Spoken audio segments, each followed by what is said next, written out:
আসসালামু আলাইকুম রহমতুল্লাহ বরকাত। দীর্ঘ অনেক দিন আদমের বিরুদ্ধে ব্রিফিং দিচ্ছি না, কারণ আদমের বিরুদ্ধে ব্রিফিং দিলে আইডিতে রিপোর্ট মেরে দেয়। নিজের উপর বিপদ আমার এসে পড়ছে।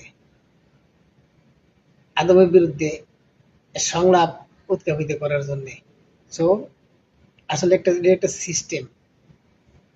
অন্যান্য দেশে যেই দেশে লোক যায়, আমি আরো অনেক দেশে ট্যুর করছি, ওই যে কোম্পানি নেয় কোম্পানির দায়িত্ব বৈধ কাগজপত্র ঠিক করে দেওয়া। কিন্তু এই দেশে বৈধ মানুষ আইয়া অবৈধ হয়।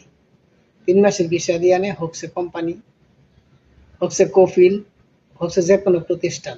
3 মাসের মেয়াদে আনে, 3 মাস পরে তুমি অটোমেটিক অবৈধ। ফ্রি ভিসা আসলে তো কোনো ইয়েরটাই নাই, তুমি কফিল ভিসারে পাইবে না, মালিক ভিসারে পাইবে না। এটা এই দেশের সিস্টেম।